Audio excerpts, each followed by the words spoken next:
Commander Jake Morrison stared at the large screen in front of him. Red dots filled the display like angry stars. Each dot was an alien ship, and there were thousands of them. The Mars Defense Command Center buzzed with activity as people rushed. Back and forth, checking computers and talking into headsets. "Sir, we have a problem," Captain Lisa Webb said as she walked up to him. Her face was pale, and her hands shook slightly as she held the data tablet. "The alien fleet is bigger than we thought. Our scouts counted over 10,000 ships." Jake felt his stomach drop. 10,000 ships. Earth's entire space navy had maybe 200 vessels, and most of those were cargo ships or small patrol boats. The aliens had brought enough firepower to destroy 100 worlds. What about the outer colonies? Jake asked, though he already knew the answer from Lisa's expression. "Gone, sir. Europa went silent 12 hours ago. Titan stopped transmitting 6 hours after that. The asteroid mining stations, there's nothing left of them. The aliens didn't even slow down." Jake nodded and turned back to the screen. The red dots kept moving closer to the inner solar system. Soon they would reach Mars. Then Earth would be next, and that would be the end of everything humans had ever built. "Admiral Ryan," Carter's voice came through the speakers from Earth Command. "Mars Defense, this is Earth Command. We're sending everything we have, but it won't be enough. You know what this means." Jake picked up the microphone. "Yes, sir, we understand. Mars is the last line. The President has authorized full activation of the defense grid. Whatever happens, don't let them past Mars. Earth needs time to evacuate the cities." The communication ended with a soft click. Jake looked around the command center. Everyone had stopped what they were doing to listen. They all knew what the Admiral meant. If the aliens got past Mars, Earth's defenses would crumble in hours. "Lisa, start the evacuation protocol," Jake said. "Get the civilians into the deep shelters." "Already started, sir. But we have a problem. Some of the colonists don't want to go." Jake frowned. "What do you mean?" "They want to fight. The miners, the farmers, the teachers.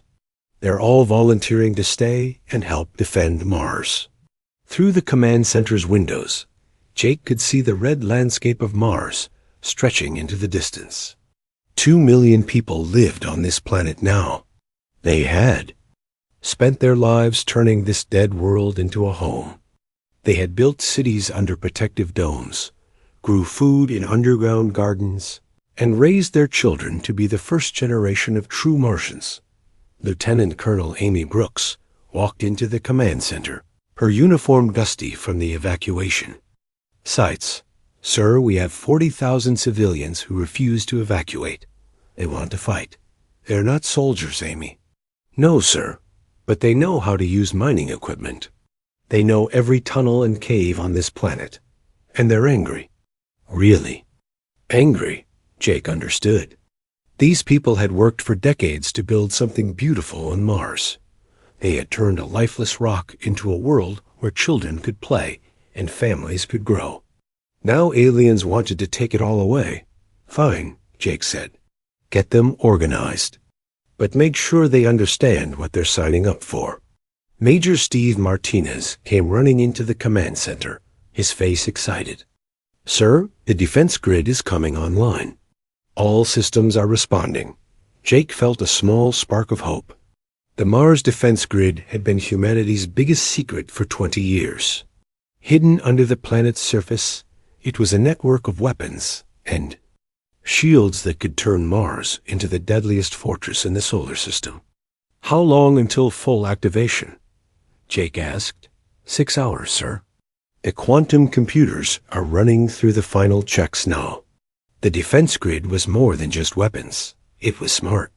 The quantum computers could track millions of targets at once and fire with perfect accuracy. They could learn from each battle and get better with every shot. Dr. Kate Sullivan, the woman who had designed the grid, walked over to them. She was small and quiet, but Jake knew she was one of the smartest people alive. Commander, I need to tell you something about the grid. What is it, Doctor? It's never been tested at full power. We ran simulations, but we don't know what will happen when we activate everything at once. Will it work? I think so, but using it might change Mars forever. The planet might not be the same when this is over. Jake looked at the screen again. The red dots were getting closer. Doctor, if we don't use it, there won't be a Mars left to worry about. Outside, the evacuation continued. Families said goodbye to fathers and mothers who stayed to fight. Children were carried into the deep shelters, crying for parents they might never see again. The civilian volunteers gathered at weapons depots, learning to use military equipment they had never touched before. Captain Tom Bradley was getting his fighter squadron ready.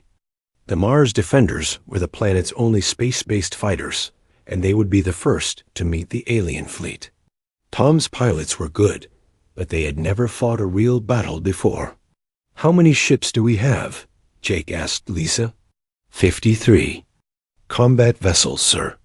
Plus the defense platforms orbiting the planet. 53 ships against 10,000. The numbers were impossible, but Jake had learned something important during his years in space. Numbers didn't always tell the whole story. Sometimes courage and determination could make up for a lot. Colonel Jennifer Mills was setting up defensive positions around the major cities. If the aliens made it to the surface, her people would be the last line of defense. She had regular soldiers, but also miners with plasma cutters, engineers with industrial robots, and farmers with modified harvesting equipment. Sir, Lisa said, incoming transmission from the alien fleet. Jake straightened up, put it through. The screen changed to show a creature that looked like it was made of black metal and sharp angles. Its voice was like grinding stone. Humans of Mars, you will surrender your world. Resistance is futile. You will be absorbed into the Zenith Collective. Jake picked up the microphone. This is Commander Jake Morrison of the Mars Defense Force. Here's our answer. Come and take it. The alien's image flickered and disappeared. Around the command center, people were smiling despite the fear in their eyes. They might die, but they would die fighting. All stations, this is Mars Command, Jake announced over the planet-wide communication system. Defense grid activation in 5 hours. All civilians to final positions. All military units to battle stations. This is not a drill. Mars stands. No one gets past Mars. The battle for humanity's future was about to begin. The alien ships came out of the darkness like a swarm of metal insects. Admiral Ben Hughes watched from the bridge of his flagship Phoenix Rising as thousands of enemy vessels moved toward Mars. Each alien ship looked like it was alive, with surfaces that seemed to breathe and pulse with strange light. Admiral, enemy fleet entering Mars orbital zone, reported his communications officer. They're not slowing down. Ben nodded grimly. His 50 human ships were spread out in a defensive line, but they looked tiny compared to the massive alien armada. The smallest enemy vessel was 3 times bigger than his flagship. The largest ones were the size of cities. All ships, this is Admiral Hughes. Remember the plan. We're not here to win a fair fight. We're here to buy time and let Mars do the heavy lifting. On Mars, Dr. Kate Sullivan sat in the deep command bunker, surrounded by screens showing the defense grid status. Every weapon platform, every shield generator, every sensor array was coming online. The quantum computers were running millions of calculations per second, preparing for the biggest battle in human history. Grid status? Commander Jake Morrison asked as he entered the bunker. 98% operational, Kate replied. We're as ready as we'll ever be. Above them, the first alien ships crossed the orbit of Phobos, Mars' tiny moon. That was the signal everyone had been waiting for. Fire, Jake said quietly. Mars erupted. Hidden gun turrets burst from the planet's surface like flowers blooming. In fast motion, rail guns that could punch holes through asteroids fired streams of metal slugs at incredible speed. Laser arrays that had been disguised as communication towers came alive, cutting beams of pure energy across space. Missile batteries launched thousands of projectiles, each one guided by quantum computers that could predict where enemy ships would be before the pilots even knew themselves. The first wave of alien ships disappeared in bright flashes of light. Their organic hulls, which had seemed so tough and alien, were torn apart like paper. Hundreds of enemy vessels died in the first 30 seconds of the battle. Captain Tom Bradley led his fighter squadron up from hidden bases scattered across Mars. The Mars defenders were small and fast, built for quick strikes rather than long battles. Tom's ship shot out of a concealed hangar that looked like just another crater on the planet's surface. "Defenders, this is Eagle Leader," Tom said into his radio. "Target the big ones, hit them fast, and get out." The fighters dove into the alien formation like wasps attacking bears. Their weapons were tiny compared to the planetary guns, but they could hit weak spots that the big guns couldn't reach. Tom locked onto an alien cruiser and fired a spread of missiles at its engine section. The explosion sent the massive ship spinning out of control, but there were so many more aliens behind the first wave. "Sir, second wave incoming," Lisa Webb reported to Jake in the command bunker.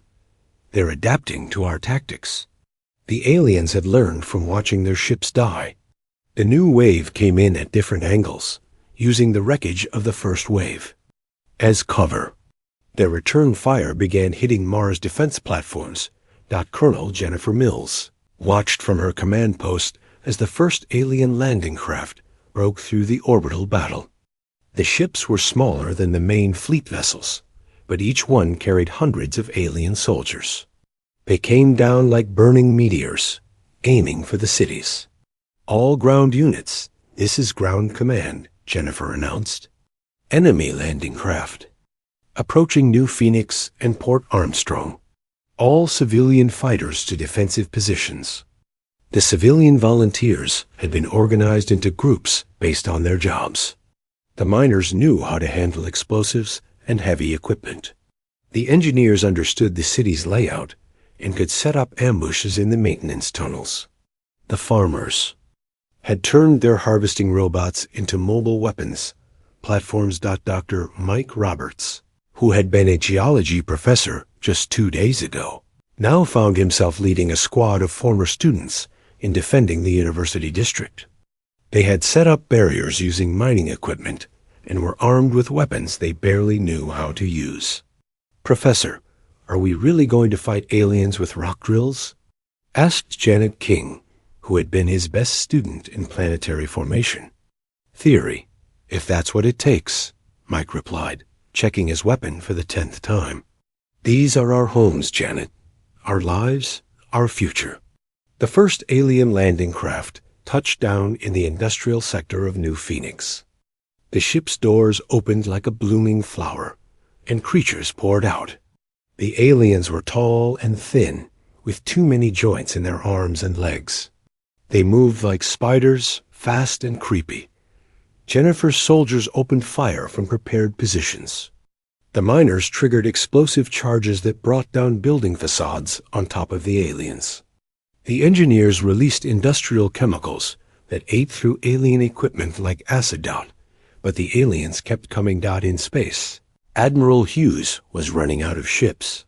His fleet had been cut in half, and the survivors were low on ammunition. The Phoenix Rising shook as alien weapons found their target. "Admiral, we can't hold them much longer," his tactical officer reported. "We don't need to hold them forever," Ben replied. "Just long enough." Dr. Kate Sullivan was pushing the defense grid harder than it had ever been designed to run. The quantum computers were overheating, and several weapon platforms had been destroyed by alien counterfire. But the grid was learning and adapting. With every exchange, Kate Can you target their command ships? Jake asked. I'm trying, but they're staying back behind the smaller vessels. Smart tactics. Then let's make them not so smart. Admiral Hughes, this is Mars Command. Pull your ships back toward the planet. Make them think we're retreating. Ben understood immediately. All ships fall back to Mars' low orbit. Make it look desperate. The alien commander took the bait. Seeing the human fleet retreating, the aliens pushed forward aggressively, bringing their larger ships into range of Mars' most powerful weapons. Now, Kate, Jake said, the planet's main cannon, hidden inside what looked like an extinct volcano, charged. Up for the first time in 20 years. The weapon drew power from Mars' core itself, channeling the planet's rotation into a beam of pure energy. The quantum computers calculated the perfect moment and fired. The beam cut through space like a sword of light, striking the largest alien. Battleship dead center. The enemy vessel, which had been impossibly huge and threatening just moments before, simply vanished in a ball of superheated gas. The alien fleet paused, shocked by the sudden loss of one of their biggest ships. For the first time since the battle began, they seemed uncertain. All units, press the attack, Jake ordered. Show them what happens when you mess with Mars. The defense grid fired everything it had, filling space with deadly light and metal. The human fighters dove back into the alien formation.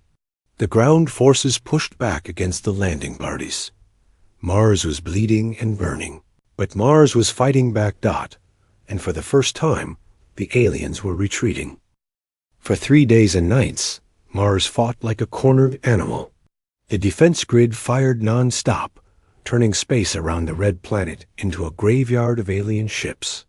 But the enemy kept coming, wave after wave, like an ocean trying to drown a single.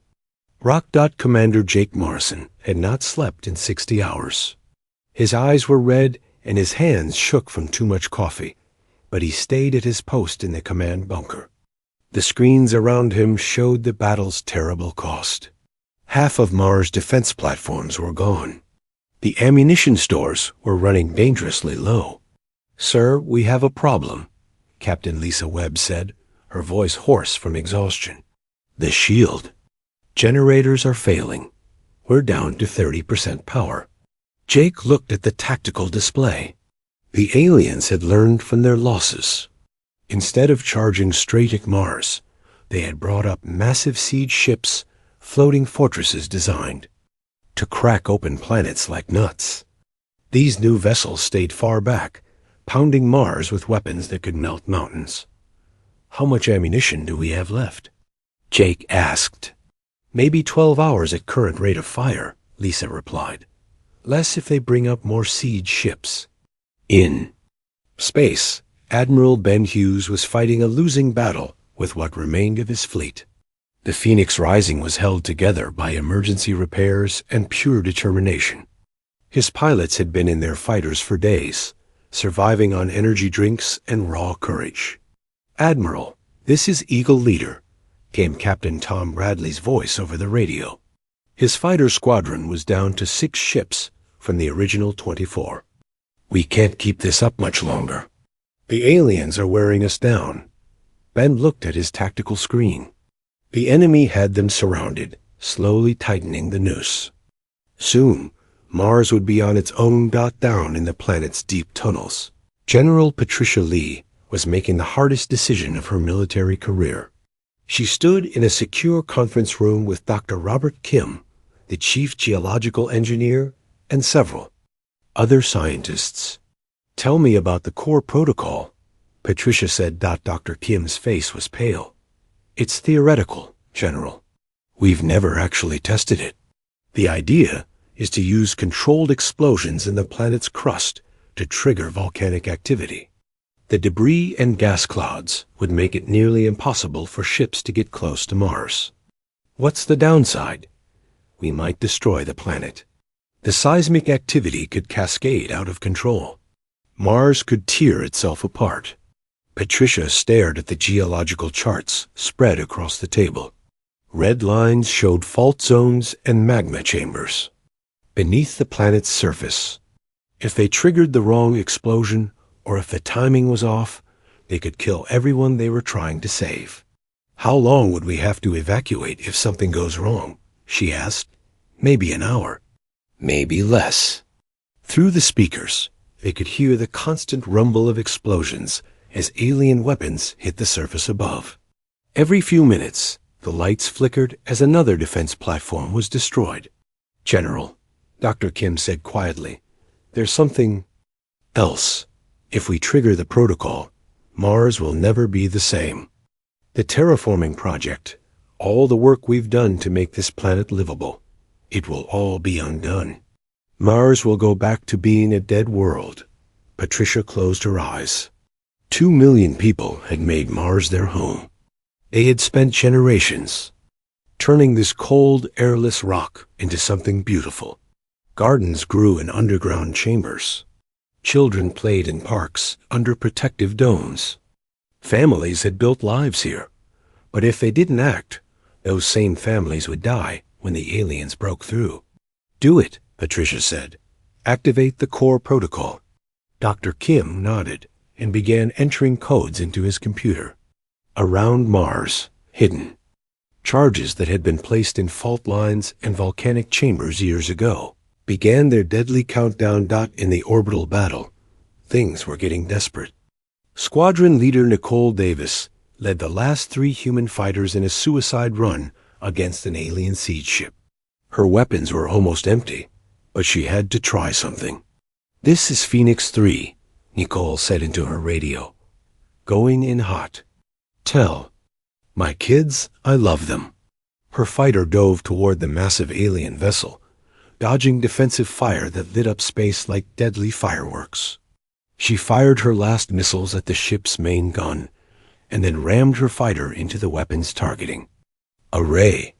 The explosion was tiny compared to the siege ship's size, but it was enough to knock the weapon offline. On Mars, the civilian fighters were still holding their positions despite impossible odds. Dr. Mike Roberts and his student squad had been pushed back to the university's main building. Janet King was wounded, but she kept firing her weapon at the spider-like aliens that tried to break through their barricades. Professor, we're almost out of ammunition, said Pete Logan, another former student who was now a reluctant soldier. Then, we use what we have, Mike replied, hefting a geological sample drill that weighed 50 pounds. These aliens want our world? Let's show them what we're made of. Back in the command bunker, the first seismic readings were coming in. Dr. Kate Sullivan watched her instruments with growing alarm. Jake, something's happening, she said. I'm reading massive geological activity all across the planet. The floor beneath their feet began to vibrate. Then it started to shake. Through the bunker's thick walls, they could hear a sound like the planet itself was groaning. The core protocol is working. Patricia's voice came over the radio. All units, prepare for geological activity. What happened next was like watching a world wake up from a 1,000,000-year sleep. Volcanoes that had been dead since before humans existed suddenly erupted with tremendous force. Geysers of molten rock shot kilometers into the thin Martian atmosphere. The ground cracked open in massive fault lines that could be seen from space. Captain Dan Rogers was operating one of the few remaining orbital defense platforms when the planet began its transformation. Through his sensors, he watched as clouds of ash and debris began filling the space around Mars. The alien ships, which had been closing in for the final assault, suddenly found themselves flying through a cosmic storm of rock and superheated gas. All stations, this is Defense Platform 7, Dan reported. The aliens are pulling back. They can't navigate through the debris field. But Mars was paying a terrible price for its defiance. The protective domes over the cities cracked and shattered as earthquakes tore across the surface. The underground gardens were buried under avalanches of rock. The atmospheric processors that had taken centuries to build were destroyed in minutes. in the chaos of the geological catastrophe, Jake saw an opportunity. The alien fleet was scattered and confused, their formations broken by the need to avoid massive chunks of flying debris. All remaining weapons platforms, target the alien flagship, Jake ordered. We may never get another chance like this. Buzz. Surviving quantum computers locked onto the alien command ship, a massive creature vessel that pulsed with bioluminescent lights. Every remaining gun on Mars turned toward the same target. Fire everything, Jake said. Mars' dying defense grid spoke one last time. Every functional weapon fired in perfect synchronization, their combined energy tearing through space toward the alien flagship. The creature ship tried to dodge, but it was too big and too slow. The combined firepower of an entire planet struck the alien flagship dead center. For a moment, a massive vessel held together, its organic hull trying to heal the damage. Then, it simply collapsed in on itself like a deflating balloon. The alien fleet, leaderless and trapped in a storm of planetary debris, began to retreat.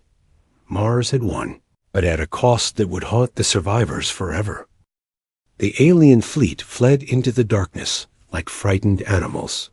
For the first time in 1,000 years, the Zenith Collective had been defeated. Their remaining ships limped away from Mars, leaving behind the wreckage of thousands of vessels, and the body of their flagship floating in the debris field that had once been clear space. Commander Jake Morrison stood in what was left of the Mars Defense Command Center. Half the ceiling had collapsed during the earthquakes, and sparks flew from broken computer screens. Through a crack in the wall, he could see the Martian sky glowing red with volcanic ash and fire. Casualty reports, Jake said quietly to Captain Lisa Webb, who was bandaged but still at her post. 60% of the defense grid is destroyed, Lisa replied, reading from a damaged tablet. Ground casualties are ... heavy. We lost most of New Phoenix when the fault line opened up. Port Armstrong is buried under 30 feet of ash. Jake closed his eyes. They had won the battle, but the cost was almost too much to bear. Mars was dying around them, choking on its own volcanic breath. Lieutenant Colonel Scott Taylor's voice crackled over the radio from his rescue ship. Command, this is Rescue 1. We found survivors in the university shelter. Professor Roberts and about 40 students. They're alive but trapped. Get them out, Scott, Jake ordered. All of them. Across the planet, rescue teams were racing against time. The geological chaos that had saved Mars from the aliens was now threatening to kill everyone who remained. Volcanoes continued to erupt, filling the atmosphere with poisonous gas. The temperature was rising as the planet's core released heat. That had been building for millions of years. Admiral Ryan Carter arrived from Earth with a massive fleet of rescue ships. His vessels filled the space around Mars, dodging chunks of debris as they moved closer to the planet. The sight of Earth's ships brought tears to the eyes of the defenders, who had thought they would never see home again. Mars Command, this is Admiral Carter, came the familiar voice. We're here to take you home. Dr. Kate Sullivan was in the deep bunker, trying to save what she could of the defense grid's data. The quantum computers that had won the battle were overheating and failing one by one. But their memory cores contained everything humanity had learned about fighting the aliens. Kate, we have to go, Jake said, finding her in the computer room. The bunker won't hold much longer. Just a few more minutes, Kate replied, her fingers flying over the keyboard. If we can save this data, it might help us fight them again. Someday. The evacuation was the largest rescue operation in human history. Every available ship from Earth, Luna, and the surviving colonies came to Mars. They worked around the clock, pulling survivors from collapsed shelters and ruined cities. Captain Tom Bradley, one of the few fighter pilots to survive the entire battle, helped coordinate the rescue flights. His fighter was too damaged to fly, but he refused to leave until every civilian was safely aboard the evacuation ships. "That's the last shelter in Sector 7, Tom reported. 43 survivors, including 12 children. The children broke Jake's heart the most. They had been born on Mars and had never seen Earth. This red volcanic world was the only home they had ever known. Now they were leaving it forever, carried away in the arms of parents who wept for the world they had lost. General Patricia Lee was among the last to leave the planet. She stood on the landing pad of her command post, watching as the evacuation ships lifted off into the ash-filled sky. The core protocol had worked, but it had transformed Mars into something unrecognizable. "General, your transport is ready," her aide said. Patricia took one last look at the world she had helped defend. The terraforming domes were shattered. The green parks were buried under volcanic rock. The cities that had taken generations to build were ruins, but humanity had survived. Earth was safe. The children crying in the evacuation ships would grow up to have children of their own.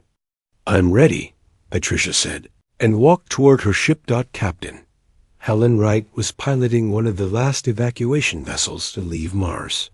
Through her cockpit window, she could see the planet that had saved humanity slowly tearing itself apart. New cracks appeared in the surface every hour, releasing more heat and gas into the atmosphere. "It's beautiful in a terrible way," her co-pilot said. Helen nodded. Mars had always been the red planet, but now it was red with more than just iron. Oxide. It was red with the sacrifice of everyone who had called it home. The news of Mars' victory spread across the galaxy faster than the fleeing alien ships. On distant worlds conquered by the Zenith Collective, slave species looked up at the stars and dared to hope. If humans could defeat the unstoppable empire, maybe they could too. Rebellions broke out on a dozen worlds. The Collective's iron grip on the galaxy began to weaken as more species found the courage to fight back. The empire that had seemed eternal suddenly looked fragile. Admiral Ben Hughes, recovering from his wounds aboard a hospital ship, watched the reports with amazement. "We didn't just save Earth," he told his doctor. "We started something bigger." On Earth, the Mars refugees were welcomed as heroes. The story of their courage spread through every city and town. Children played games pretending to be Mars defenders. Adults donated money and supplies to help the refugees start new lives. For the people who had lived on Mars, no amount of honor could replace what they had lost. Dr. Mike Roberts, the geology professor who had become a soldier, stood in a Earth park with his former student Janet King. She was using crutches from her battle wounds, but she was alive. "Do you think we'll ever go back?"